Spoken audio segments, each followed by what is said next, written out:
O som estridente do despertador cortou o silêncio do quarto às 5:30 da manhã. Rafael Mendes abriu os olhos e, por um breve instante, esqueceu onde estava. A cama king size, os lençóis de linho egípcio, as cortinas blackout que bloqueavam qualquer rastro de luz. Tudo parecia estranho, como se ele fosse um visitante na própria casa. Levantou-se mecanicamente, como fazia todos os dias há 2 anos, e seguiu para o banheiro de mármore Carrara, que mais parecia um spa de hotel 5 estrelas. No espelho, um homem de 42 anos o encarava de volta. Olheiras, profundas, cabelos negros começando a embranquecer nas têmporas, uma expressão permanentemente cansada. Rafael Mendes, CEO da TechVision Brasil, empresa de tecnologia avaliada em 3 bilhões de reais, um dos empresários mais bem-sucedidos de São Paulo. Na Forbes, na Exame, em todos os rankings de riqueza e poder. Mas quando olhava para o espelho, tudo o que via era um homem vazio. Vestiu-se no piloto automático. Terno Hugo Boss cinza chumbo, camisa branca italiana, sapatos ingleses feitos sob medida. A gravata azul marinho foi escolhida sem pensar. Desceu as escadas da mansão em Moema, um dos bairros mais exclusivos de São Paulo, onde cada casa valia mais de 10 milhões de reais. Suas filhas ainda dormiam. Sempre dormiam quando ele saía e já estavam dormindo quando voltava. Essa era a rotina há meses. Na cozinha gourmet, equipada com eletrodomésticos importados que custavam o preço de um carro popular, encontrou o café já preparado pela funcionária, que chegava às 5 da manhã. Tomou rapidamente, sem saborear, checando os e-mails no celular. 63 mensagens novas desde a noite anterior. Uma reunião em meia hora com investidores japoneses, videoconferência com a filial em Miami às 10, almoço com o pessoal da Venture Capital às 13, mais reuniões até às 9 da noite. Não subiu para ver as meninas. Nunca subia. Era melhor assim, dizia a si mesmo. Elas estavam melhor sem ele por perto, sem ter que lidar com a lembrança constante que ele trazia apenas por existir. O motorista já esperava na garagem com um Mercedes preto. Rafael entrou no carro e mergulhou nos relatórios financeiros, bloqueando qualquer pensamento que não fosse trabalho. O trânsito de São Paulo engolia 3 horas do seu dia. Ele usava cada minuto para trabalhar, ligar, negociar.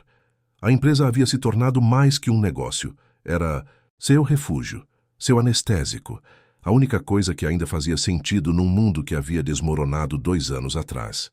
Desde que Mariana partira naquele acidente terrível na Marginal Pinheiros, numa noite chuvosa de terça-feira, quando voltava de buscar as gêmeas na escola.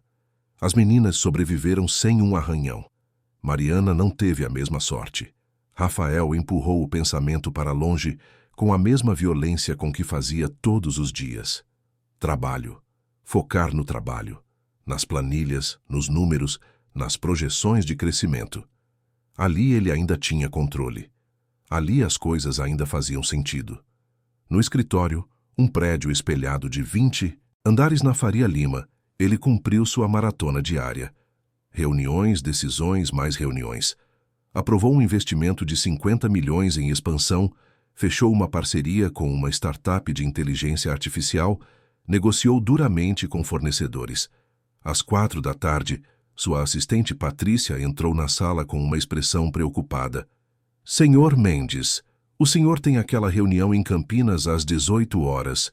O helicóptero está confirmado. Rafael olhou para a tela do computador, depois para a pilha de contratos sobre a mesa. Mais uma noite fora. Mais um dia sem ver as filhas acordadas. Estava prestes a confirmar quando algo estranho aconteceu. Uma sensação no peito, como um aperto. Uma voz sussurrando que não era para ir. Ele nunca dava ouvidos a intuições. Era um homem de dados, de lógica, de razão. Mas aquela voz insistia.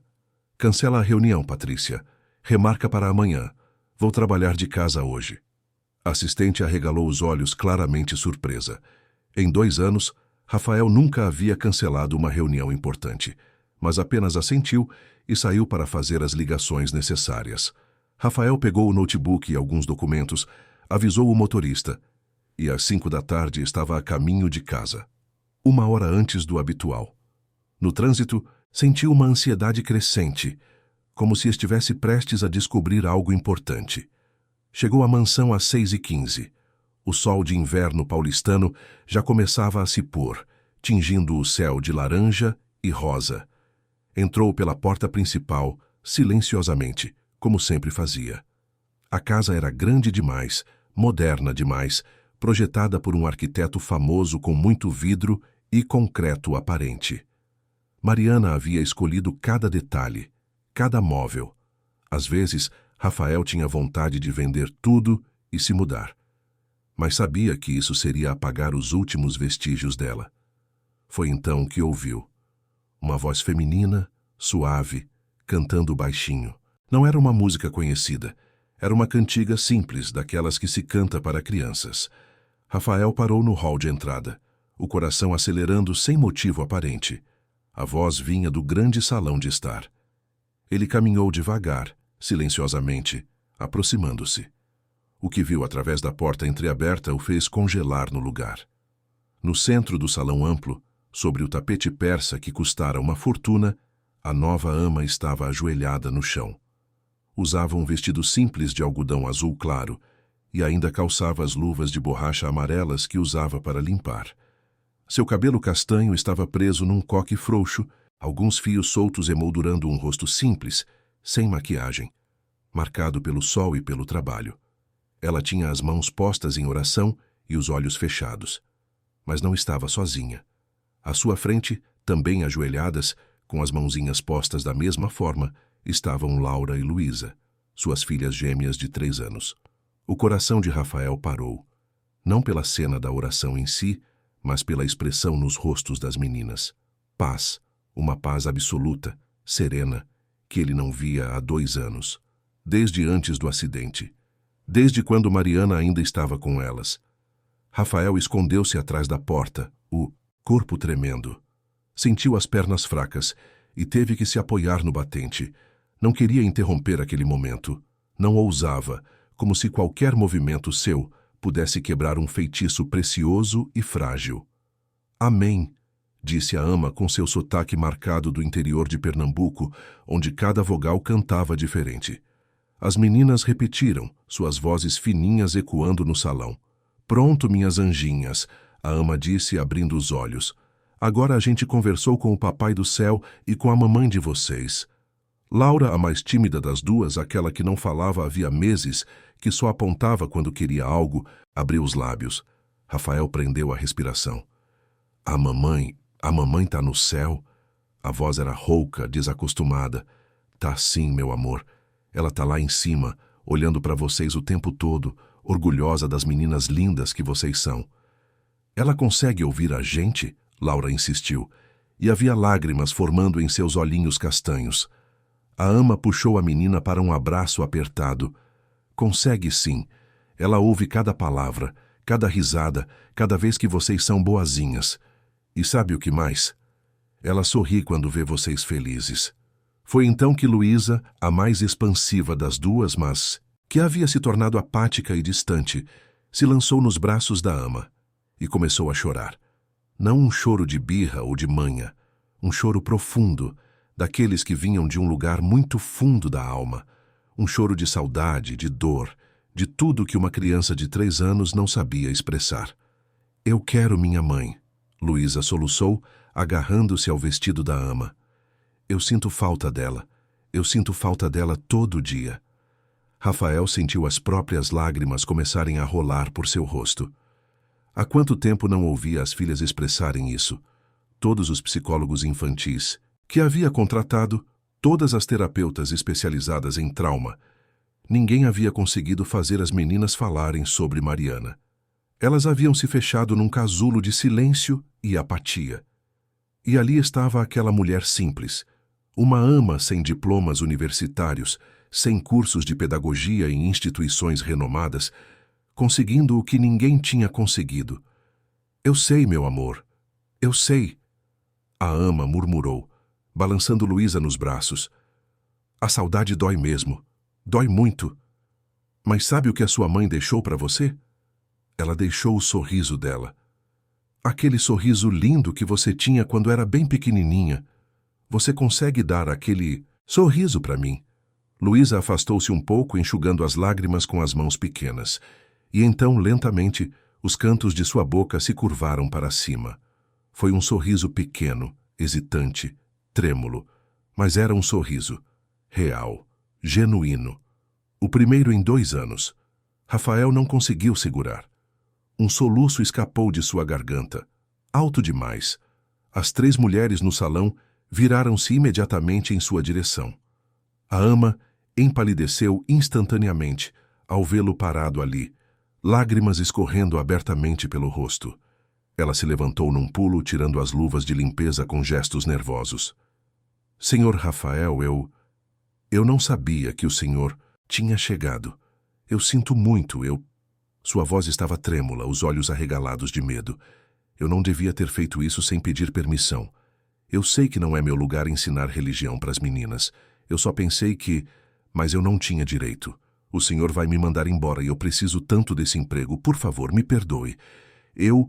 Pare.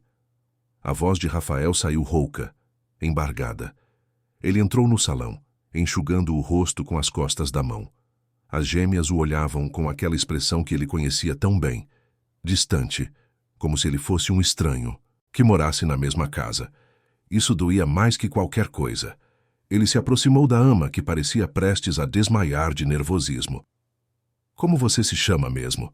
Me desculpe, eu contratei você há 3 semanas e nem sei direito seu nome. Maria das Graças, senhor, mas todo mundo me chama de Graça. Sua voz era baixa, submissa. Ela olhava para o chão, para suas mãos, para qualquer lugar menos para ele. Graça. Rafael respirou fundo. Olhe para mim, por favor. Ela levantou os olhos lentamente. Eram castanhos, simples, honestos. Olhos de quem conhecia dor. Olhos de quem conhecia perda. Rafael reconheceu aquilo porque via o mesmo nos seus próprios olhos todas as manhãs. Nunca, ele disse, e sua voz tremia. Nunca se desculpe pelo que acabei de ver. Você fez algo que 7 amas antes de você, todas com currículos impecáveis e diplomas de universidades caras, não conseguiram fazer.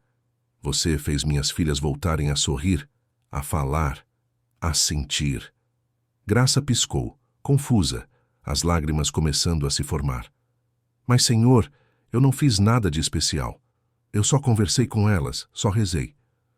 Você fez tudo de especial. Rafael olhou para as gêmeas que observavam a conversa com curiosidade. Precisamos conversar hoje à noite depois que as meninas dormirem, pode ser? Claro, senhor Rafael. O que o senhor precisar? Ele assentiu e se virou para sair, mas parou. E Graça, obrigado. Do fundo do meu coração, obrigado. Naquela noite, depois que Laura e Luísa foram colocadas na cama, depois que ele leu uma história para elas pela primeira vez em meses, sentindo os corações pequenos batendo contra o seu enquanto se aconchegavam ao seu lado, Rafael desceu para a cozinha. Graça estava lá, sentada à mesa de madeira, onde os funcionários faziam suas refeições, as mãos entrelaçadas, nervosa. Senta aqui comigo, Rafael disse, puxando uma cadeira. E me conta tudo. Quem é você, Graça? De onde você veio? Como você conseguiu alcançar minhas filhas quando ninguém mais conseguiu? E assim, naquela cozinha iluminada pela luz suave das luminárias, enquanto São Paulo dormia lá fora, Graça começou a contar sua história. E Rafael entendeu que havia acabado de conhecer alguém que mudaria sua vida para sempre. Graça olhou para as próprias mãos sobre a mesa, mãos calejadas pelo trabalho, unhas curtas e limpas, sem esmalte. Começou a falar com a voz baixa, carregada pelo sotaque nordestino que tornava cada palavra mais musical. Eu nasci em Caruaru, senhor Rafael, num sítio pequeno, mais para o interior ainda. Meu pai plantava mandioca e milho, minha mãe costurava para fora. A gente não tinha muito, mas tinha amor de sobra. Éramos 7 irmãos. Eu era a 4ª. Ela sorriu ao lembrar. A casa era de taipa, o telhado de palha. No inverno chovia dentro. Mas era nossa, sabe? Era nosso cantinho no mundo. Rafael serviu 2 copos de água e empurrou um para ela. Graça agradeceu com um aceno de cabeça e bebeu devagar antes de continuar. Quando eu fiz 16 anos, conheci o João. João Pedro da Silva. Ele era de um sítio vizinho, trabalhava com o pai dele na roça. Era forte e trabalhador, tinha um sorriso bonito. Os olhos de Graça brilharam com a lembrança. A gente se apaixonou daquele jeito de mocidade, sabe? Intenso, verdadeiro. Meu pai não queria no começo, achava que eu era muito nova. Mas o João provou que era homem de palavra. Pediu minha mão direito, falou com meu pai, prometeu cuidar de mim. Casamos quando eu tinha 18. Foi uma festa simples na igreja da cidade, depois um forró no terreiro da casa, dos meus pais. A gente foi morar numa casinha que o pai dele deu pra gente, 2 cômodos só, mas era nossa. E eu era feliz, senhor Rafael, muito feliz. Ela parou, a voz ficando mais grossa. 1 ano depois nasceu o Pedro, 2 anos depois, o João Neto. Meus meninos, meus filhos. Rafael percebeu que ela usava o passado e sentiu o estômago apertar. Pedro era igual ao pai, moreno, cheio de energia. João Neto era mais quietinho, gostava de desenhar na terra com um graveto. Eles eram tudo para mim, senhor. Tudo. A gente não tinha dinheiro, a vida era difícil. Mas quando eu olhava para eles dormindo, um de cada lado, eu pensava que era a mulher mais rica do mundo. As lágrimas começaram a escorrer silenciosamente pelo rosto de Graça. Rafael ficou imóvel, respeitando a dor dela. Pedro adoeceu primeiro. Tinha 7 anos. Começou com febre, dor de cabeça, vômito. A gente achou que era uma gripe forte. Levei no posto de saúde da cidade, mas não tinha médico naquele dia. A enfermeira deu um remédio para a febre e mandou voltar se não melhorasse. Só que piorou muito rápido, senhor. Em 2 dias ele estava delirando, com o pescoço duro. Conseguimos uma carona até a cidade maior, para o hospital. Lá descobriram meningite. Rafael fechou os olhos por um momento. Eles tentaram salvar, tentaram mesmo, mas era tarde demais. O Pedro, ele partiu 3 dias depois. Tinha 7 anos. Graça limpou o rosto com as costas da mão. Eu e o João, a gente quase enlouqueceu de dor. Mas tinha o João Neto, nosso bebê de 5 anos. A gente tinha que ser forte por ele. A gente enterrou o Pedro no cemitério da cidade e voltou para casa. Mas o pesadelo não tinha acabado. Deus do céu, Rafael murmurou. 3 semanas depois, o João Neto começou com os mesmos sintomas. Febre, vômito. Dessa vez a gente não esperou. Levou direto para o hospital. Mas era a mesma coisa. Meningite. Eles tentaram tudo, senhor Rafael. Os médicos fizeram tudo o que podiam. Mas não foi suficiente. Meu bebê, meu João Neto, ele partiu também, com 5 anos. O silêncio que caiu sobre a cozinha era pesado, denso. Rafael sentiu lágrimas queimando seus olhos. 2 filhos. Ela havia perdido 2 filhos. Depois que enterramos o João Neto ao lado do irmão, eu quis ir junto. Quis me deitar no chão e não levantar nunca mais. Parei de comer, de falar, de viver. O João não estava muito melhor. A gente era 2 mortos-vivos caminhando pela casa vazia. A gente olhava para os cantinhos onde eles brincavam e era como se o mundo tivesse acabado. Como vocês sobreviveram a isso? Rafael perguntou, a voz rouca. A fé, senhor Rafael. A fé nos salvou. Graça olhou para ele com uma intensidade que ele não esperava. Eu sempre fui católica, mas era aquela fé meio de tradição, sabe? Ia na missa porque todo mundo ia, rezava porque aprendi com minha mãe. Mas depois que perdi meus filhos, eu ou encontrava Deus de verdade ou me perdia completamente. E eu escolhi encontrar. Comecei a ir na igreja todo dia. Rezava o terço, conversava com Deus, brigava com Ele também. Perguntava por quê? Por que meus meninos? Por que os 2? O que eu tinha feito de tão ruim para merecer aquilo? E aos poucos, muito devagar, eu comecei a sentir uma paz. Uma paz que não faz sentido, que não é lógica, mas que existe. Comecei a acreditar que meus meninos estavam num lugar melhor, sem dor, sem sofrimento, e que um dia eu ia reencontrar eles. O João também se agarrou na fé. A gente rezava junto todo dia, de manhã e de noite, e isso nos manteve vivos, Senhor. Isso nos deu força para continuar. Mas a gente não conseguia mais ficar naquela casa, naquela cidade. Tudo lembrava eles, cada canto, cada árvore, cada pedra do caminho. Rafael entendeu perfeitamente aquele sentimento. Aí a gente tomou uma decisão. A gente ia emigrar para São Paulo. Tinha um primo do João que morava aqui, trabalhava na construção civil, disse que tinha emprego. Vendemos o que tínhamos, que não era muito, juntamos um dinheirinho e viemos. Isso foi 5 anos atrás. Eu tinha 27 anos, o João 29. São Paulo foi um choque, Sr. Rafael. A cidade é tão grande, tão rápida, tão diferente de tudo que a gente conhecia. No começo a gente achou que tinha cometido um erro. Ficamos na casa do primo, num quartinho apertado numa favela em Paraisópolis. O João conseguiu emprego numa obra, ganhando por dia.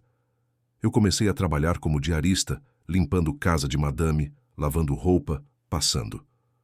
Era muito diferente de Caruaru? Rafael perguntou. Era outro mundo, senhor. Lá no Nordeste a gente era pobre, mas todo mundo era pobre junto. Aqui a gente via a riqueza enorme de um lado e a pobreza do outro. Eu limpava casas que eram do tamanho do sítio inteiro dos meus pais. Via gente jogando comida fora que dava para alimentar uma família por uma semana. Mas eu não estou reclamando não, senhor. Eu sou muito grata por tudo que consegui aqui. A gente trabalhava duro, mas ganhava mais que lá. Conseguimos alugar um quartinho só nosso, pequeno, mas nosso. A vida estava melhorando devagarzinho. Graça bebeu mais água, a garganta claramente seca de tanto falar. Até que 6 meses atrás, aconteceu o acidente. O João estava trabalhando num prédio de escritórios ali na região da Paulista. Era uma obra grande de 30 andares. Ele trabalhava no 25º andar. Um dia, estava montando o andaime externo, aquelas plataformas que eles usam para trabalhar na fachada. Só que alguma coisa deu errado. Ninguém sabe bem o quê. Uma peça que não estava bem presa, um cabo que arrebentou. O andaime desabou. Rafael sentiu o coração disparar. Tinha 3 homens no andaime. 2 não sobreviveram à queda, o João. O João teve sorte, se é que dá. Para chamar de sorte. Ele caiu em cima de uma lona que estava esticada alguns andares abaixo. A lona amorteceu a queda, salvou a vida dele. Mas não salvou a coluna. Ele ficou paralisado, Rafael disse baixinho. Da cintura para baixo. Os médicos disseram que a medula espinhal foi muito danificada. Operaram, fizeram tudo o que podiam, mas o resultado foi esse. Cadeira de rodas. Para sempre. Graça respirou fundo. De novo eu pensei que ia enlouquecer. Não bastasse perder meus filhos. Agora meu marido, meu companheiro, estava preso numa cadeira. Mas o João, ele é forte, senhor. Mais forte que eu. Ele disse que Deus tinha poupado a vida dele por algum motivo e que a gente ia superar aquilo também. A empresa pagou alguma coisa? Pagou o tratamento hospitalar, os primeiros meses de fisioterapia. Deram uma indenização pequena. Mas não foi suficiente. O João precisa de fisioterapia todo dia, de remédios caros, de equipamentos. A gente gastou tudo o que tinha. Pedi dinheiro emprestado para os parentes, para os amigos, mas não era suficiente. Eu trabalhava em 3 casas de dia, fazia faxina em escritório de noite. Dormia 4 horas por dia. E ainda não era suficiente. Foi quando a dona Irene, da Associação Católica, me ligou. Ela conhecia um senhor muito rico, que precisava de uma ama que morasse no emprego, que cuidasse das filhas gêmeas dele. O salário era muito bom, vinha com moradia e comida. Ela disse que o senhor tinha passado por uma perda grande e que as meninas estavam precisando de alguém com paciência e carinho. Eu aceitei na hora, senhor Rafael. Não por mim, mas pelo João. Com esse salário, eu consigo pagar a fisioterapia dele, os remédios, tudo o que ele precisa. Rafael estava impressionado. Aquela mulher havia perdido 2 filhos, visto o marido ficar paralisado e ainda encontrava força para cuidar de outras crianças, para dar amor e paciência. Quando eu cheguei aqui e vi as meninas, eu vi meus filhos, vi o Pedro e o João Neto. A Laura me lembra tanto o meu João Neto, quietinho, tímido. A Luísa é igualzinha ao Pedro, cheia de energia, mas guardando tudo dentro. E eu vi o senhor também. Vi um homem destruído pela dor, exatamente como eu e o João ficamos. E pensei, se Deus me mandou para cá, é para ajudar, para usar minha dor para aliviar a dor dos outros. Por isso você rezou com elas. Rafael entendeu. Sim, senhor, porque a fé me salvou, e eu acreditei que podia salvar elas também. Mas eu não devia ter feito sem pedir permissão ao Senhor. Foi um atrevimento meu. Rafael levantou-se da cadeira, caminhou até a janela que dava para o jardim iluminado. Ficou ali de costas para Graça, processando tudo o que havia ouvido. Aquela mulher havia sofrido mais que a maioria das pessoas sofria na vida inteira. E ainda assim, estava ali, cuidando das suas filhas com um amor e uma dedicação que ele não conseguia dar. Virou-se para ela. Quanto você ganha? Aqui, Graça. Ela disse o valor. Era um salário razoável para uma ama, mas nada comparado ao que Rafael pagava em contas de restaurantes ou em uma única gravata italiana. A partir de amanhã, seu salário é 3 vezes isso. Graça arregalou os olhos. Senhor, não precisa... Preciso sim, e mais. Vou encontrar os melhores neurocirurgiões do país, os melhores especialistas em coluna. Vou pagar todos os tratamentos do João, todas as terapias, todos os equipamentos que ele precisar. Se tiver alguma chance, qualquer chance de melhora, vamos encontrar. Senhor Rafael, eu não posso aceitar isso. É caridade demais. Não, é caridade. É gratidão. Você devolveu minhas filhas para mim. Você me mostrou que ainda existe bondade, que ainda existe amor verdadeiro no mundo. Deixa eu fazer isso. Por favor. Graça começou a chorar, cobrindo o rosto com as mãos. Rafael aproximou-se e, pela primeira vez em 2 anos, tocou outro ser humano com real empatia. Colocou a mão no ombro dela. E tem mais uma coisa. Onde está sua mãe? Ainda está em Caruaru, senhor. Mora com minha irmã mais nova. Eu quero trazer ela para cá, para morar com a gente. As meninas vão adorar ter uma avó por perto. E você merece ter sua mãe perto de você. Essa casa é grande demais, vazia demais. Vamos enchê-la de vida novamente. Naquela noite, Rafael subiu para o quarto sentindo algo que não sentia há muito tempo. Esperança. E uma sensação estranha de que Mariana, de algum lugar, havia enviado Graça até eles, para salvá-los, para ensiná-los a viver novamente. Os 3 meses seguintes transformaram a mansão em Moema de um mausoléu silencioso em um lar cheio de vida. A mudança começou sutil, quase imperceptível, mas foi ganhando força como uma planta que finalmente encontra sol depois de um longo inverno. Rafael começou a chegar em casa às 7 da noite em vez de às 11, depois às 6:30, depois às 6. Sua assistente, Patrícia, quase teve um colapso nervoso com as mudanças na agenda, mas ele foi irredutível. Delegou mais responsabilidades aos diretores, recusou compromissos noturnos, disse não a jantares de negócios que antes considerava essenciais. Pela primeira vez em 2 anos, a empresa não era sua única prioridade. Laura e Luísa foram as primeiras a notar. No começo, estranhavam vê-lo chegar cedo, como se não soubessem como reagir à presença daquele homem que era seu pai, mas que parecia um estranho. Mas Graça, com sua sabedoria simples e profunda, foi construindo pontes. Meninas, olha quem chegou. É o papai. Vamos contar para ele o que a gente fez hoje? Ela dizia com entusiasmo genuíno, pegando as duas pela mão e levando até Rafael. No início, as meninas apenas acenavam timidamente, mas aos poucos começaram a contar sobre os desenhos que fizeram, sobre a história que Graça lera, sobre o passarinho que viram no jardim. E Rafael, homem acostumado a negociar contratos de milhões, a tomar decisões que afetavam centenas de funcionários, descobriu que não sabia conversar com suas próprias filhas. Foi Graça quem lhe ensinou. O senhor precisa descer até o nível delas, senhor Rafael. Ela dizia gentilmente. Ajoelha no chão, olha nos olhinhos delas. Pergunta sobre os desenhos, sobre as bonecas, sobre o que elas gostam. Criança precisa sentir que a gente está interessado de verdade. Assim, Rafael aprendeu. Aprendeu a sentar no chão da sala de brinquedos, mesmo com o terno caro. Aprendeu a fazer vozes engraçadas ao ler histórias. Aprendeu que Laura adorava quando ele fingia ser um dragão e que Luísa gargalhava quando ele fazia cócegas. Pequenos detalhes que um pai deveria saber, mas que ele havia perdido quando se afogou no trabalho e na dor. As refeições se tornaram sagradas. Toda noite, às 7:30, os 4 se sentavam à mesa da cozinha, não no imenso jantar formal da sala de jantar.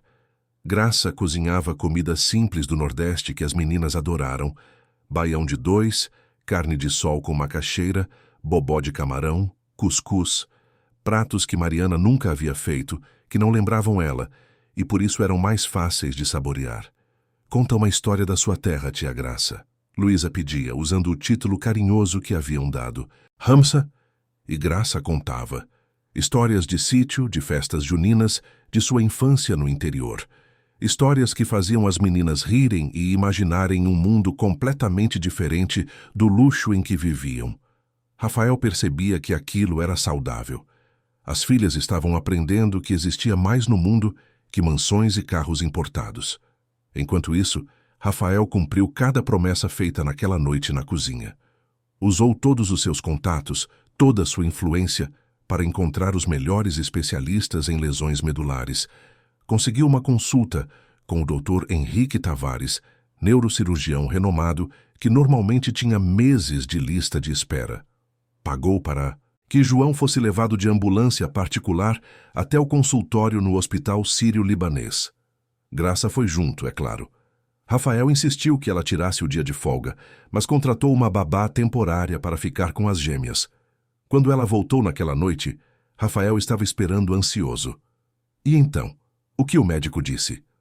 Os olhos de Graça brilhavam de esperança, misturada com lágrimas. Ele disse que há uma chance, Sr. Rafael. Uma chance pequena, mas uma chance. Existe uma cirurgia experimental, uma técnica nova que eles estão testando. Não garante que o João vai voltar a andar, mas pode dar alguma melhora. Pode fazer ele sentir as pernas de novo, ter algum movimento. Então vamos fazer. Quando?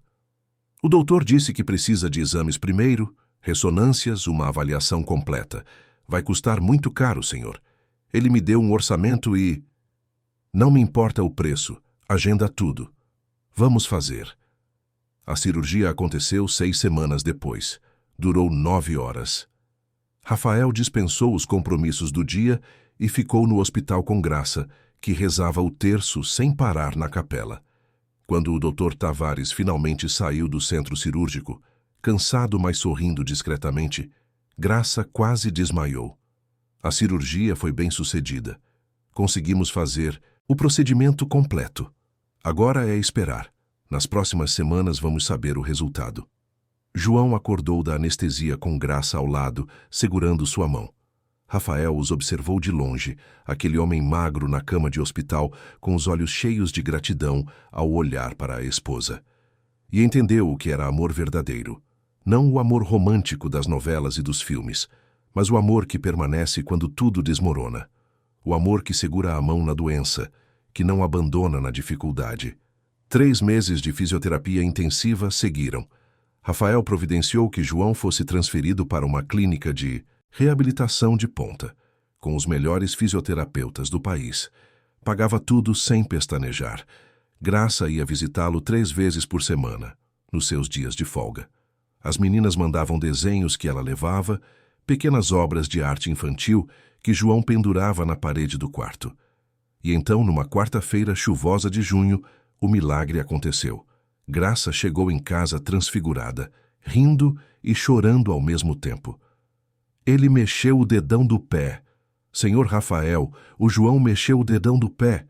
O fisioterapeuta viu, eu vi, ele pediu para o João tentar e ele conseguiu. Só um pouquinho, mas mexeu. Nos meses seguintes, a melhora foi lenta, mas constante. João começou a sentir formigamento nas pernas. Depois conseguiu contrair os músculos das coxas. Depois, com muito esforço e suor, conseguiu ficar de pé, apoiado nas barras paralelas por alguns segundos. Cada pequena vitória era celebrada como se fosse a maior conquista do mundo. Enquanto isso, outra mudança importante aconteceu. Dona Terezinha, mãe de Graça, chegou de Caruaru. Era uma senhora de 60 e poucos anos, baixinha, redonda, com o mesmo sotaque cantado da filha e um sorriso constante no rosto marcado pelo sol. Ela encheu a casa de alegria nordestina. "Oh, minhas netas lindas!"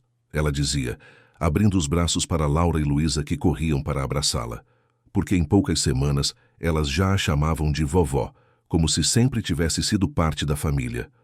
Dona Terezinha assumiu a cozinha com autoridade gentil. Fazia bolo de goma, tapioca, cocada. Ensinava as meninas a fazer beijinhos e brigadeiros, deixando a cozinha imaculada virar uma zona de farinha e chocolate. Cantava músicas de Jackson do Pandeiro e Luiz Gonzaga enquanto cozinhava. Contava histórias de Lampião e Maria Bonita como se fossem contos de fadas. Rafael chegava do trabalho e encontrava a casa cheia de cheiro de comida caseira, de risadas, de música. Era tão diferente do silêncio sepulcral de antes que às vezes ele parava no hall de entrada só para absorver aquilo, para acreditar que era real. Uma noite, ele encontrou Laura e Luísa no quarto, ajoelhadas ao lado da cama, rezando com Dona Terezinha e Graça. Obrigada, Deus, pela vovó T. Obrigada pela tia Graça. Obrigada pelo papai que agora brinca com a gente. Obrigada pelo tio João que está melhorando. E obrigada pela mamãe que olha pela gente lá do céu. Amém. Rafael ficou parado na porta, o coração apertado. Mariana. Elas falavam de Mariana naturalmente agora, sem dor paralisante, sem o silêncio terrível. Falavam dela com saudade, sim, mas também com gratidão pela vida que ela lhes dera. Graça havia feito isso, havia ensinado as meninas a honrarem a memória da mãe sem serem destruídas por ela.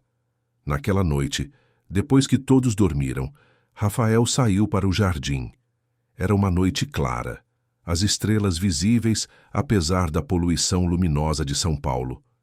Ele olhou para o céu e pela primeira vez em 2 anos conversou com Mariana. Você mandou ela para nós, não foi?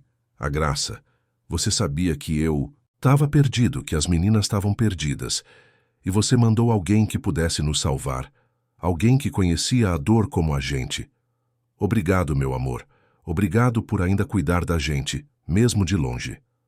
Uma brisa suave balançou as árvores do jardim, e Rafael sentiu uma paz que não sentia desde o acidente. Como se Mariana estivesse ali, aprovando, sorrindo, feliz por ver as filhas voltando a sorrir. Ele não sabia ainda, naquela noite tranquila, que o maior teste estava por vir, que seu coração, que julgava morto e enterrado junto com Mariana, estava prestes a despertar novamente, e que aquele despertar traria complicações que ele jamais poderia imaginar. Mas por enquanto, naquele momento de paz sob as estrelas, Rafael permitiu-se ser apenas grato. Grato pela vida, pela segunda chance, pela presença daquela mulher simples do interior de Pernambuco que havia trazido luz de volta para sua casa escura. A mudança em Rafael foi tão gradual que ele mesmo não percebeu quando começou. Talvez tenha sido na manhã em que desceu para o café e Graça estava cantarolando na cozinha, os cabelos soltos pela primeira vez, a luz do sol da manhã iluminando seu rosto simples de um jeito que o fez parar e olhar. Talvez tenha sido na tarde em que chegou em casa e a encontrou no jardim com as meninas, os 3 rindo enquanto tentavam pegar borboletas, e seu coração deu um salto estranho no peito. Ou talvez tenha sido acumulando, dia após dia, toda vez que ela sorria, toda vez que sua voz suave acalmava as gêmeas, toda vez que a via rezar com aquela fé inabalável. 6 meses haviam passado desde aquela primeira tarde em que a vira orando com as filhas. 6 meses de transformação, de cura, de redescobertas. João estava progredindo maravilhosamente. Na fisioterapia já conseguia dar alguns passos com o andador. Laura e Luísa eram crianças completamente diferentes, sorridentes, falantes, cheias de vida. A casa havia se tornado um lar. E Rafael, sem perceber como ou quando, havia se apaixonado por Graça. A descoberta o atingiu numa noite de setembro, quando a encontrou sozinha no jardim depois que todos haviam ido dormir. Ela estava ajoelhada na grama, as mãos postas, rezando baixinho. A lua cheia iluminava seu perfil, e Rafael ficou ali parado, observando, sentindo algo imenso e assustador crescer em seu peito. Não era apenas gratidão, embora houvesse muita gratidão. Não, era apenas admiração, embora ele a admirasse profundamente. Era algo mais profundo, mais visceral. Era a vontade de protegê-la, de vê-la sorrir, de passar o resto da vida ao lado dela. Era amor, real, verdadeiro, Impossível.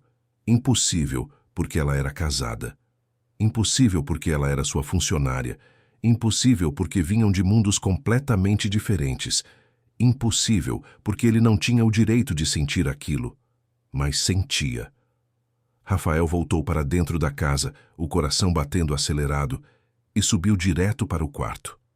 Passou a noite acordado, lutando consigo mesmo. Pela primeira vez em 2 anos, pensou em Mariana não com dor paralisante, mas com uma saudade suave. E se perguntou se ela ficaria brava com ele por seguir em frente. Se ela aprovaria. Se era traição amar novamente. Você queria que eu fosse feliz, sussurrou para a foto de Mariana na cabeceira. Você sempre disse isso, que se alguma coisa acontecesse com você, eu deveria seguir em frente, ser feliz. Mas eu não sei se consigo. Não sei se tenho esse direito. A foto sorria de volta, silenciosa. Nas semanas seguintes, Rafael tentou esconder o que sentia.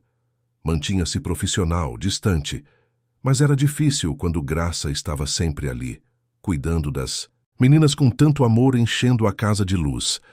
Era difícil quando ela sorria para ele no café da manhã e seu dia inteiro ficava melhor. Era difícil quando ela contava histórias de Caruaru e ele se pegava imaginando conhecer aquela terra, entender melhor de onde ela vinha. Dona Terezinha foi a primeira a notar.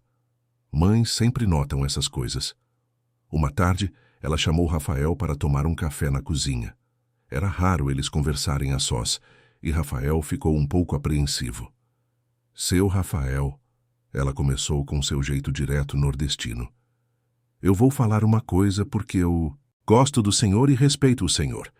O senhor está olhando para minha filha diferente. Rafael sentiu o sangue gelar. Dona Terezinha, deixe eu terminar. Ela levantou a mão. Eu não estou dizendo que é errado o que o senhor está sentindo. Sentimento a gente não controla. Mas minha filha é uma mulher casada, seu Rafael. Ela ama o João, é fiel aos votos dela. E ela tem medo de perder esse emprego, essa casa, tudo que o senhor deu para ela e para o marido. Então eu estou pedindo para o senhor. Tome cuidado. Não coloque minha filha numa situação difícil. Eu nunca faria nada para desrespeitar Graça ou o casamento dela, Rafael disse com sinceridade. Eu aprendi a admirá-la muito, pelo que ela fez pelas minhas filhas, por quem ela é. Dona Terezinha o estudou com aqueles olhos sabidos que já haviam visto muita coisa na vida. O senhor é um homem bom, seu Rafael. Eu vejo isso. Mas o coração é traiçoeiro. Ele não liga para o que é certo ou errado. Só liga para o que ele quer. E eu estou vendo que o coração do senhor quer minha filha. Rafael não negou. Não adiantava. Eu vou orar por vocês, Dona Terezinha disse, levantando-se. Para que Deus mostre o caminho certo. Mas por enquanto, seu Rafael, o caminho certo é o senhor guardar esses sentimentos. Minha filha não pode corresponder. Não vai corresponder. Ela é mulher de um homem só. Aquela conversa deveria ter sido suficiente para Rafael recuar. Mas o coração, como Dona Terezinha havia dito, era traiçoeiro. 2 meses depois, numa noite fria de novembro, Rafael não conseguiu mais segurar. Ele havia passado o dia inteiro numa reunião tensa com investidores, resolvendo uma crise na empresa. Chegou em casa exausto, mental e emocionalmente esgotado. As meninas já dormiam. Dona Terezinha havia ido visitar João na clínica, e Graça estava no jardim, como sempre, rezando. Desta vez, Rafael não ficou só observando. Aproximou-se e Graça o ouviu, abrindo os olhos e virando-se. Senhor Rafael, eu não ouvi o senhor chegar. Já jantou? Deixei um prato guardado na... Graça. Ele interrompeu, e havia algo em sua voz que a fez ficar em silêncio. Preciso falar com você. Ela se levantou, sacudindo a grama das mãos, claramente preocupada. Aconteceu alguma coisa? As meninas estão bem? Eu fiz alguma coisa errada? Não. Você não fez nada errado. Você fez tudo certo. Esse é o problema. Rafael passou a mão pelos cabelos, tentando encontrar as palavras. Você salvou minhas filhas, Graça. Você me salvou. Você trouxe vida de volta para essa casa. Você se tornou essencial para nós. Para mim. Senhor Rafael, Me deixa terminar, por favor. Ele respirou fundo. Eu sei que isso é errado. Eu sei que não tenho direito. Eu sei que você é casada, que ama seu marido, que eu sou seu patrão, e isso seria abuso de poder. Eu sei de tudo isso. Mas eu preciso te falar porque se eu não falar, eu vou explodir. Graça, eu estou me apaixonando por você. Não, eu já me apaixonei, completamente. O silêncio que caiu sobre o jardim era pesado como chumbo. Graça olhava para ele com os olhos arregalados, a boca entreaberta em choque. Eu não estou esperando nada de você, Rafael continuou rapidamente. Eu não vou te pressionar. Não vou fazer nada inapropriado. Você não vai perder seu emprego, seu salário, nada do que eu prometi para o João. Eu só precisava te falar porque está me matando guardar isso. Você me ensinou a viver de novo, Graça. Você me ensinou que o coração pode se curar. Você me mostrou o que é realmente importante na vida. Como eu não ia me apaixonar por você. Lágrimas começaram a rolar pelo rosto de Graça. Senhor Rafael, o senhor não pode falar essas coisas. O senhor não pode... Eu sei que não posso, mas falei. Eu sou uma mulher casada. Sua voz saiu num sussurro desesperado. Eu fiz votos diante de Deus. Eu amo meu marido. O João, ele sofreu tanto, passou por tanto. Como o senhor pode me pedir para... Eu não estou pedindo nada, só estou dizendo a verdade. Mas o senhor não entende. Graça estava chorando abertamente agora. Eu sou a ama, senhor Rafael. Uma imigrante sem estudo que limpa a casa, que veio da roça. O senhor é um homem rico, poderoso, educado. A gente é de mundos diferentes. E mesmo que a gente não fosse, eu sou casada. Eu não posso, não vou trair meus votos, não importa o que eu sinta. Ela parou abruptamente, cobrindo a boca com a mão. O que você sente? Rafael perguntou baixinho, o coração disparando. Não importa o que eu sinto, ela corrigiu evitando seus olhos, porque eu fiz uma promessa diante de Deus. Na alegria e na tristeza, na saúde e na doença. Eu não vou quebrar essa promessa, senhor Rafael. Não importa o quanto seja difícil. Então você sente algo. Não era uma pergunta. Graça virou o rosto, as lágrimas brilhando à luz da lua. Não muda nada. Eu vou continuar fazendo meu trabalho, cuidando das meninas, sendo grata por tudo que o senhor fez por mim e pelo João. Mas essa conversa, não pode acontecer de novo. Por favor, senhor Rafael, pelo bem de todos, não torna isso mais difícil do que já é. Ela saiu praticamente correndo para dentro da casa, deixando Rafael sozinho no jardim. Ele se deixou cair no banco de pedra, a cabeça entre as mãos. Havia sido um erro falar. Um erro terrível. Mas, ao mesmo tempo, havia aquela pequena confissão dela. Não importa o que eu sinta. Ela sentia algo. Ela sentia. Mas ela tinha razão. Ela era casada. E Rafael nunca, jamais, pediria a ela que traísse seus votos. Não assim. Não dessa forma. Nos dias seguintes, a tensão na casa era palpável. Graça evitava ficar sozinha com Rafael.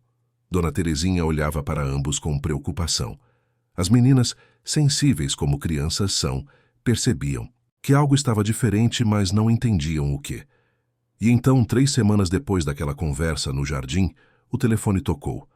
Era da clínica de reabilitação onde João estava internado. E a notícia que deram faria tudo mudar de uma forma que ninguém poderia ter previsto. João havia sofrido um colapso emocional severo.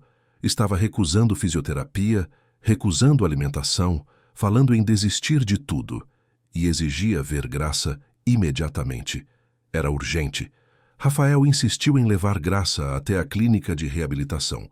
Ela tentou recusar, dizer que pegaria um táxi, mas ele foi inflexível.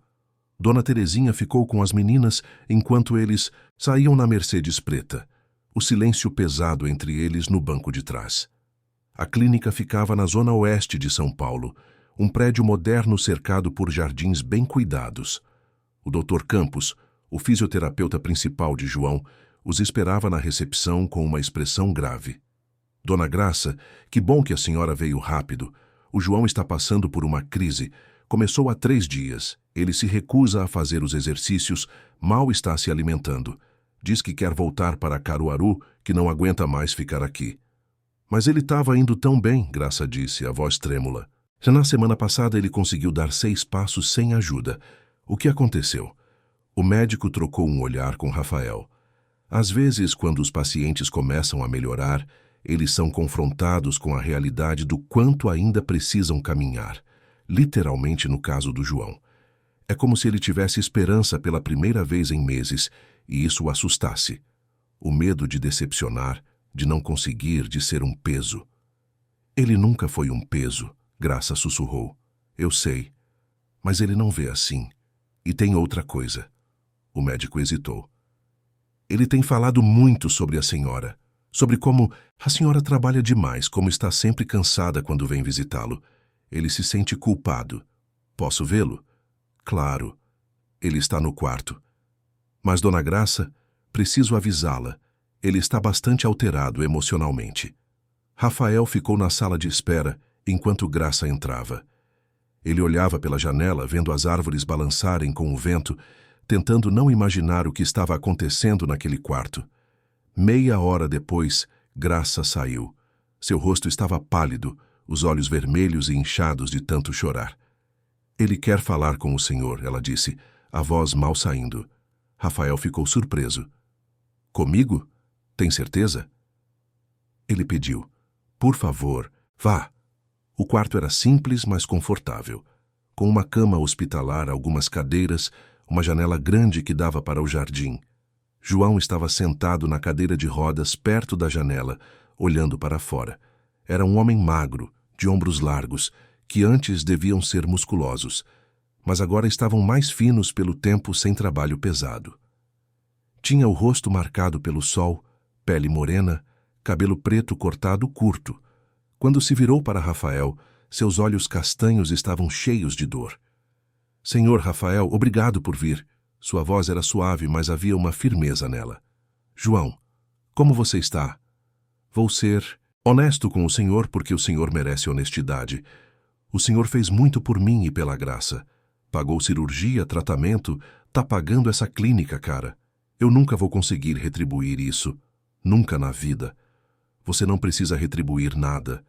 Eu fiz porque quis, porque minha esposa salvou suas filhas, eu sei. João respirou fundo. Mas eu não posso mais, senhor Rafael. Eu não aguento mais ficar aqui nessa cidade, nessa situação. Eu quero voltar para Caruaru. Quero voltar para minha terra, onde eu conheço as pessoas, onde as coisas são mais simples. Mas seu tratamento... Eu sei que ainda preciso de tratamento. Eu sei que aqui em São Paulo tem os melhores médicos, as melhores clínicas, mas eu tô virando um peso para a Graça.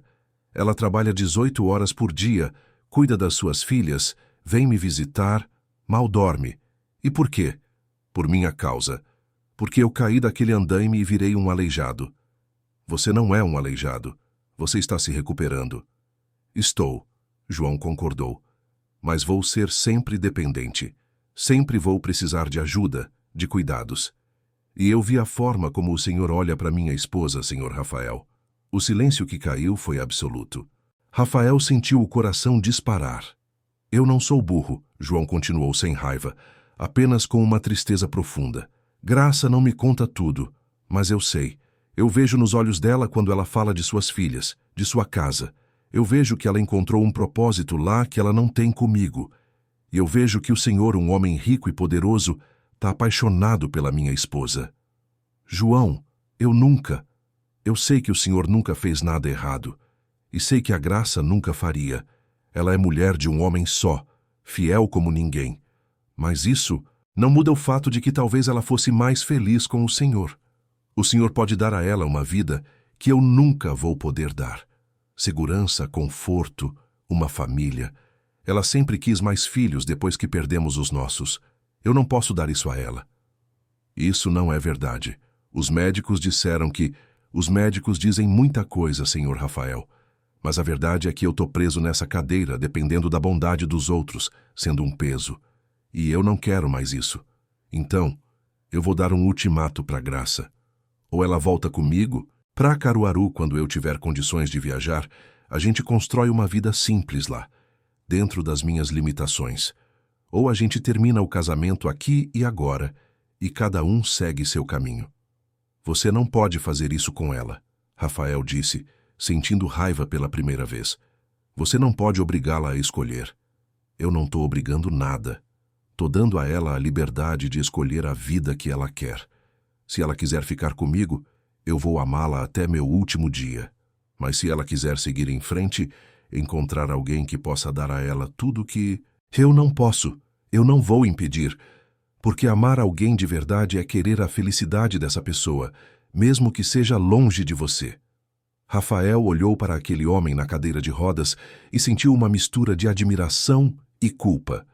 João estava sendo nobre de uma forma que ele não sabia se conseguiria ser. E o senhor, senhor Rafael, João continuou, o senhor precisa decidir também. Se realmente ama minha esposa, precisa estar pronto para assumir tudo o que isso significa. Ela não é como as mulheres que o senhor conhece.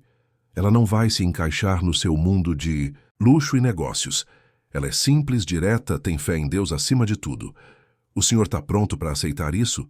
Ou é só uma paixão que vai passar? Não é uma paixão, é amor. Amor verdadeiro. Então prove. Deixe ela fazer a escolha certa, sem pressão, sem culpa. Se ela escolher voltar comigo, o senhor respeita. Se ela escolher ficar e eventualmente seguir em frente comigo, o senhor espera o tempo que for necessário, porque ela vai precisar de tempo para respeitar os votos dela, para fazer o luto, se for o caso. Naquela noite, de volta à mansão, Graça contou a Rafael sobre o ultimato. Eles estavam na cozinha, o mesmo lugar onde ela havia contado sua história meses atrás. Ele me deu 1 mês para decidir, ela disse, as mãos tremendo enquanto segurava a xícara de chá. 1 mês para escolher entre meu casamento e essa vida aqui. E o que você quer, Graça? No fundo do seu coração, o que você quer? Eu não sei, ela chorou. Eu amo o João. Ele é meu marido, o pai dos meus filhos que se foram. A gente passou por tanta coisa junto. Como eu posso abandonar ele? Agora quando ele mais precisa de mim. Mas você é feliz com ele nessa situação? Felicidade não é tudo, senhor Rafael. Tem compromisso, tem lealdade, tem os votos que eu fiz, na alegria e na tristeza, lembra? Pois bem, agora é a tristeza. Como eu posso ir embora só porque ficou difícil? Rafael se aproximou dela, pegando suas mãos. Graça, eu vou te dizer uma coisa, e você precisa acreditar em mim. Se você decidir voltar para Caruaru com o João, eu vou respeitar. Vou continuar pagando todos os tratamentos dele. Vou garantir que vocês tenham uma casa boa lá, tudo o que precisarem. As meninas vão sentir sua falta, eu vou sentir sua falta. Mas vou te deixar ir, porque eu te amo o suficiente para querer sua felicidade, mesmo que não seja comigo. Graça soluçou, apoiando a cabeça no ombro dele pela primeira vez, e Rafael a abraçou, sentindo o coração se partir e se curar ao mesmo tempo. 2 semanas se passaram de agonia. Graça estava visivelmente torturada, rezando mais que o normal, perdendo peso, com olheiras profundas. Dona Terezinha tentava aconselhar, mas mesmo ela estava dividida. Laura e Luísa percebiam que algo estava errado e ficavam grudadas, em Graça o tempo todo, como se sentissem que ela podia desaparecer. E então, numa quinta-feira chuvosa, o telefone da clínica tocou novamente. Desta vez, era o Dr. Campos, e sua voz estava urgente. Senhor Rafael, preciso que o senhor e Dona Graça venham imediatamente. O João sofreu uma hemorragia cerebral. Está sendo transferido para o hospital sírio-libanês agora. É grave. Rafael e Graça chegaram ao hospital a tempo de ver João sendo levado às pressas para a UTI neurológica. Os médicos explicaram que havia sido um aneurisma cerebral, provavelmente uma complicação tardia da queda original. Ele estava em coma. As próximas 48 horas seriam cruciais. Rafael usou todos os seus contatos, trouxe os melhores neurocirurgiões do país, autorizou uma cirurgia de emergência que durou 11 horas. E durante todo esse tempo, Graça não saiu da sala de espera, rezando o terço sem parar Dona Terezinha ao seu lado. A cirurgia foi tecnicamente bem sucedida. Conseguiram conter a hemorragia. Mas João não acordava. Dias se passaram. 1 semana, 2 semanas, 3 semanas. Rafael praticamente morou no hospital. Cancelou tudo da empresa. Focou apenas em estar ali para a Graça. Na quarta semana, os médicos chamaram Graça para uma conversa. Rafael foi junto segurando sua mão. Dona Graça, o Dr. Tavares disse com gentileza brutal, precisamos falar sobre a realidade da situação. Os exames mostram que a atividade cerebral do João é mínima. Ele está em coma vegetativo. As chances dele acordar são praticamente inexistentes. E mesmo se acordasse, os danos ao cérebro são extensos. Ele não seria mais a pessoa que vocês conheceram. Mas ele está respirando, Graça sussurrou. O coração dele está batendo. Porque as máquinas estão fazendo isso por ele. Dona Graça, eventualmente, você vai precisar tomar uma decisão sobre continuar ou não com o suporte de vida. Não agora, não ainda, mas em algum momento. E é uma decisão que só você pode tomar. Graça desmoronou. Rafael a segurou, enquanto ela chorava convulsivamente, um choro que vinha de um lugar tão profundo que parecia não ter fim. E ele entendeu que, não importava quanto ele a amasse, aquela dor não era dele para carregar. Era dela. E tudo que ele podia fazer era estar ali. Aquela noite, na capela do hospital, Graça rezou como nunca havia rezado e pediu a Deus que lhe mostrasse o caminho, que lhe desse força para fazer o que era certo, mesmo que fosse a coisa mais difícil que já tivera que fazer na vida. A decisão veio numa madrugada, depois de uma noite inteira de oração. Graça estava sozinha na capela do hospital, ajoelhada no banco duro, as mãos entrelaçadas tão apertadas que os nós dos dedos estavam brancos. A luz fraca das velas, tremeluzindo nas paredes, criava sombras dançantes. E foi ali, naquele silêncio sagrado, que ela sentiu a paz. Uma paz que não fazia sentido lógico, mas que enchia seu coração de uma certeza inabalável. João não voltaria. Ele já havia partido. Só o corpo permanecia, preso às máquinas. E mantê-lo assim não era amor. Era medo dela de deixar ir. Mas ele merecia paz, merecia descansar, merecia se juntar aos filhos deles, ao Pedro e ao João Neto, que certamente o esperavam. Na manhã seguinte, com Dona Terezinha e Rafael ao seu lado, Graça comunicou sua decisão aos médicos. Havia um padre presente que deu a extrema unção a João. Dona Terezinha rezava baixinho.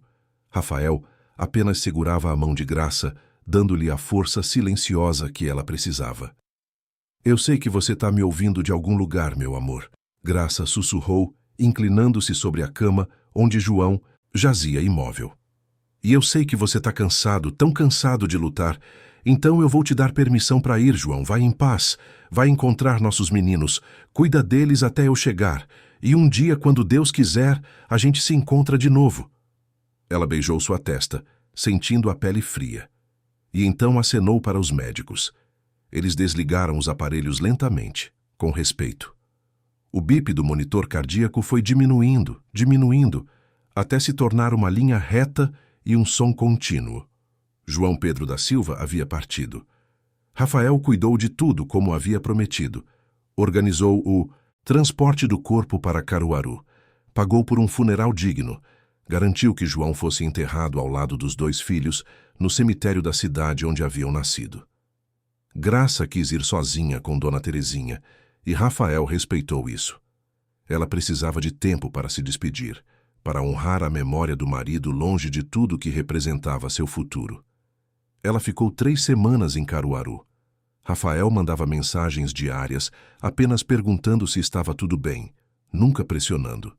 As gêmeas faziam desenhos que ele fotografava e enviava. Vovó T, a gente tá com saudade. Elas escreviam com letras tortas. Quando Graça finalmente voltou para São Paulo, ela estava diferente, mais leve de alguma forma, como se tivesse deixado um peso em Caruaru. Dona Terezinha a abraçou forte no aeroporto. Laura e Luísa correram para seus braços, chorando de alegria, e Rafael apenas observou de longe, dando-lhe espaço. Naquela noite, depois que as meninas dormiram, Graça o procurou no escritório. Eu preciso te contar uma coisa, ela disse, sentando-se na cadeira em frente à mesa dele.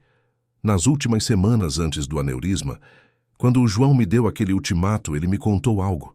Disse que se algo acontecesse com ele, se ele partisse, ele queria que eu fosse feliz. Disse que você era um homem bom e que eu merecia alguém que me amasse de verdade. Rafael sentiu a garganta apertar. Ele me deu permissão, Rafael. Antes de tudo acontecer, ele já tinha me dado permissão. Como se soubesse, como se pressentisse. As lágrimas corriam pelo rosto dela. Ele queria que eu vivesse, que não me enterrasse com ele.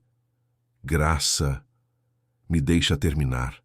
Eu passei essas 3 semanas em Caruaru rezando, pensando, conversando com Deus. E eu entendi que a vida é um presente, Rafael. Um presente curto e precioso. Eu perdi meus 2 filhos. Perdi meu marido, passei por tanta dor. Mas Deus me trouxe até você, até essa casa, até essas meninas. E eu não acho que foi acidente. Acho que foi propósito. Eu também acho.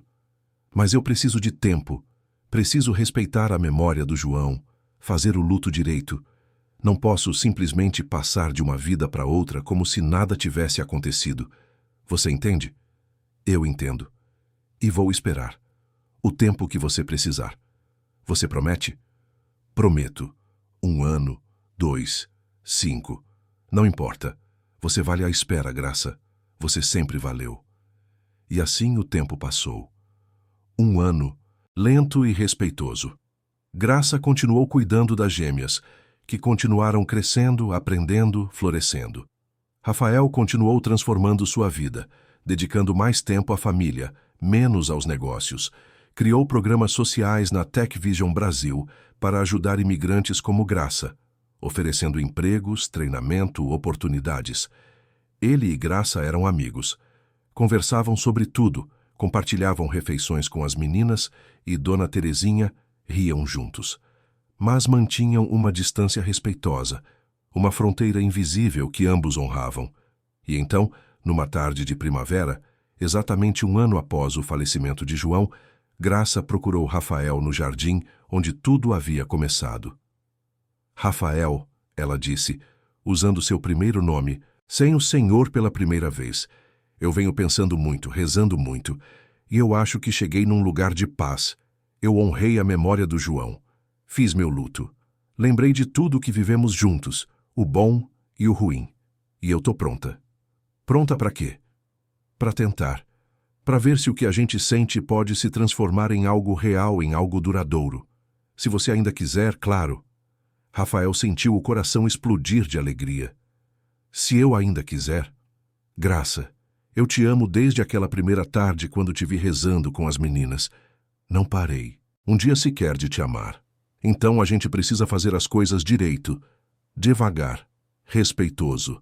Eu quero namorar você, conhecer você além do patrão, além do pai das meninas que eu cuido. Quero entender quem você é de verdade. E foi o que fizeram. Um cortejo lento e antiquado como nos tempos de Dona Terezinha. Rafael levava Graça para jantar em restaurantes simples que ela escolhia, não nos lugares caros e sofisticados que ele frequentava. Iam ao cinema, caminhavam no Parque Ibirapuera, assistiam ao pôr do sol no Mirante, conversavam por horas sobre tudo, sobre nada. As gêmeas observavam, com curiosidade crescente. O papai gosta da tia Graça, Luísa disse um dia para a irmã. Ele sorri diferente quando ela está perto. E a tia Graça também gosta dele. Laura concordou com sabedoria, além de seus 5 anos. Será que eles vão casar? Dona Terezinha ria. Deus escreve certo por linhas tortas, minhas netas. A gente só precisa ter fé e paciência. Mais 6 meses se passaram.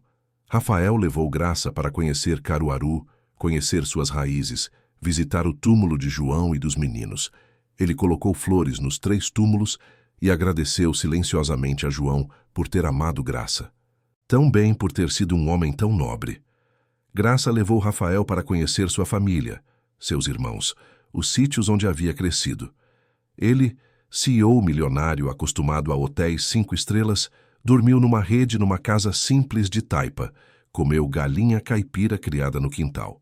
Conversou com pessoas que mal sabiam quem ele era e não se importavam com sua fortuna. É aqui que você nasceu, ele disse, olhando para a paisagem árida e bonita do sertão. É daqui que você veio. E é lindo, Graça. Tudo nessa terra é honesto e verdadeiro como você. 2 anos após a partida de João numa noite de verão em São Paulo, Rafael preparou uma surpresa. Encheu o jardim de velas, colocou música suave tocando. Quando Graça saiu para ver o que estava acontecendo, encontrou um caminho de pétalas de rosas levando até o centro do jardim, onde Rafael a esperava. Laura e Luísa estavam ali também, em vestidos brancos, segurando uma faixa pintada à mão que dizia "Casa com a gente, tia Graça". Dona Terezinha chorava de emoção num canto. Rafael se ajoelhou, não no terno caro de sempre, mas numa camisa simples de linho que Graça havia comprado para ele numa feira em Caruaru. Na mão, uma caixa com um anel singelo, sem diamantes enormes ou ostentação. Apenas uma aliança de ouro branco com uma inscrição: 2 corações curados pelo amor. Graça, você me ensinou que riqueza não se mede em dinheiro, mas em amor. Você me devolveu minhas filhas, me ensinou a ser pai de novo, me mostrou que o coração pode se curar, mesmo depois das piores perdas. Eu te amo com tudo que sou, com tudo que tenho. E eu quero passar o resto da minha vida provando isso para você. Casa comigo? Graça estava chorando, rindo, tremendo. Sim, 1000 vezes sim. As meninas gritaram de alegria, correndo para abraçá-los.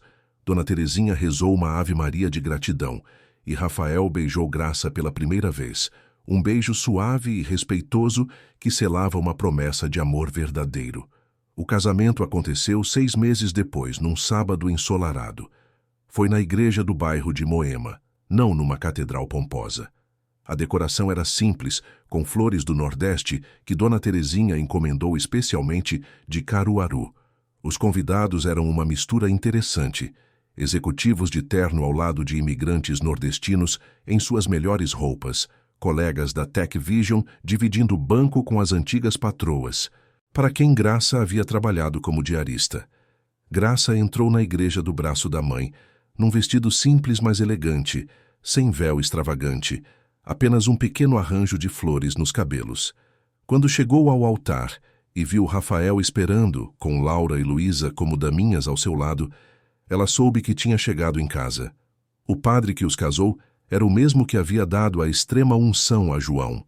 Ele falou sobre perdas e recomeços, sobre a graça de Deus que transforma dor em alegria. Rafael e Graça chegaram até este altar através de caminhos de sofrimento. Ele disse: ambos conheceram a perda mais profunda que uma pessoa pode conhecer, mas eles escolheram não deixar que a dor os destruísse. Escolheram a fé, escolheram o amor, escolheram a vida, e hoje, diante de Deus e de todos nós, eles escolhem um ao outro.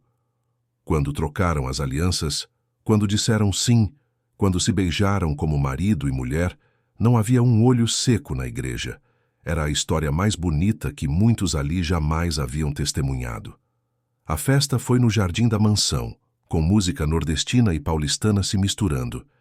Churrasco e tapioca sendo servidos lado a lado.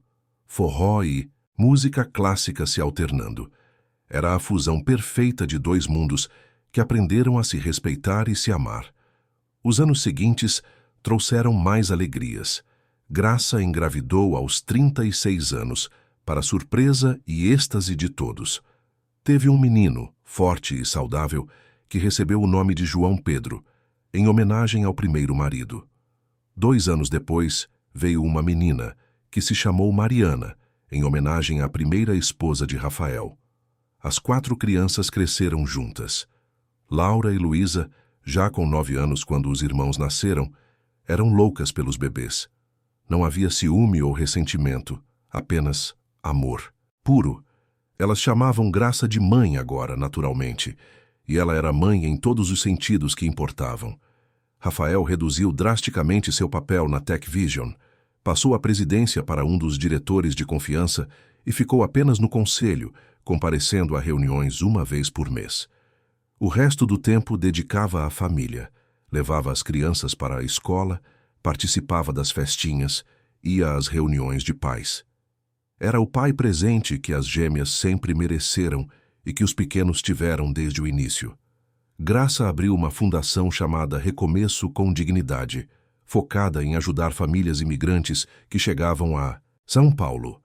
Oferecia moradia temporária, treinamento profissional, apoio psicológico.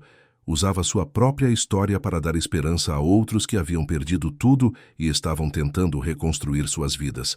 Dona Terezinha, agora com 70 anos, era a avó perfeita para as 4 crianças. Ainda comandava a cozinha com mão firme, ensinando receitas nordestinas para Laura e Luísa, cantando cantigas de ninar para João Pedro e Mariana. Era o coração da casa, o alicerce sobre o qual tudo se apoiava.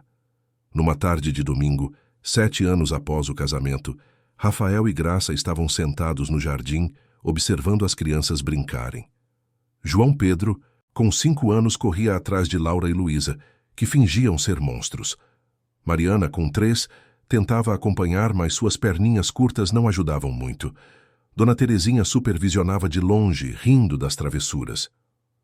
"Você acredita que a gente chegou até aqui?" Graça perguntou, sua cabeça no ombro de Rafael. "Às vezes ainda me parece um sonho", ele admitiu. "Você se lembra de como tudo começou? Eu chegando em casa naquela tarde, te encontrando rezando com as meninas. Como eu poderia esquecer? Era o dia em que você enxergou suas filhas de novo. O dia em que começou a voltar a viver. Você me salvou, Graça, você salvou todos nós." "Não", ela corrigiu gentilmente. "Deus nos salvou. Ele juntou 2 famílias quebradas e fez uma nova, inteira. Ele transformou nossa dor em amor." Rafael puxou-a mais perto. "Você sabe o que eu aprendi nesses anos todos? Que riqueza não tem nada a ver com dinheiro. Eu era bilionário quando te conheci, mas era o homem mais pobre do mundo. Agora, vendo nossos 4 filhos brincando, tendo você ao meu lado, tendo Dona T enchendo a casa de vida, eu sou o homem mais rico que existe." "E eu?" Graça disse, os olhos brilhando com lágrimas felizes. "Eu que perdi 2 filhos e um marido, que pensei que nunca mais seria feliz, eu encontrei uma família maior do que sonhei. Encontrei o amor 2 vezes, porque o João me amou com tudo que ele tinha, e você me ama do mesmo jeito, e eu sou abençoada por ter conhecido os 2. Ele era um homem bom. Era. E ele estaria feliz vendo a gente assim. Eu sei que ele está olhando lá de cima, do lado da Mariana, dos nossos meninos, e está sorrindo. Está feliz porque a gente escolheu viver, escolheu amar de novo." Naquela noite, depois que as crianças foram colocadas na cama, depois que as orações foram rezadas e as histórias contadas, depois que todos dormiram, Rafael ficou acordado um pouco mais. Foi até a janela do quarto e olhou para as estrelas. "Mariana", ele sussurrou para a noite, "se você está me ouvindo, obrigado. Obrigado por me dar as meninas, por me ensinar o que é amar. E obrigado por enviar a Graça até nós. Eu nunca vou te esquecer, nunca vou parar de te amar. Mas eu aprendi que o coração é grande o suficiente para amar. 2 vezes de formas diferentes, mas igualmente verdadeiras.